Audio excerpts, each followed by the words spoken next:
Let me ask you a couple of questions here before we run out of time. CEO, first-time CEO advice. Just switching gears just a tad. I want to make sure I don't miss out on this for you.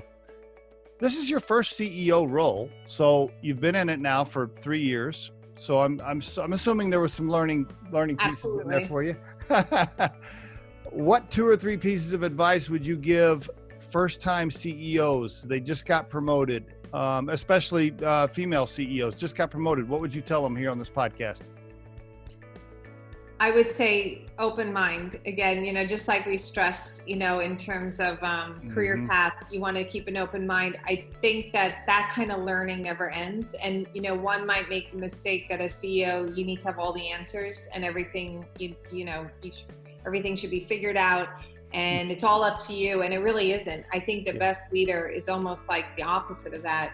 They're like a sponge, taking it all in from every direction, whether it be their peers, their staff, their vendors, their partners, their, shareholders, their board members. Like, I really do think you need to be influenced by the people around you to make the best decisions. But the second point, if I had to give a second piece of advice, it would be also to be decisive.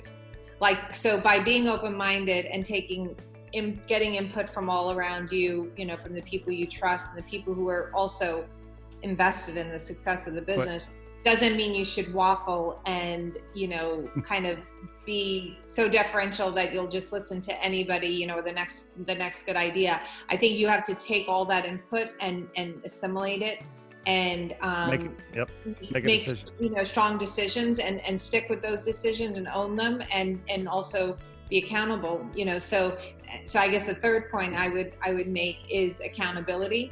That's the other piece. Like, once you've made that decision because you had the best information, because you were listening to everybody, you do, I think as a CEO, it's really important that you are accountable for those decisions, meaning don't start to point fingers and, blame others when things go wrong, because things will go wrong.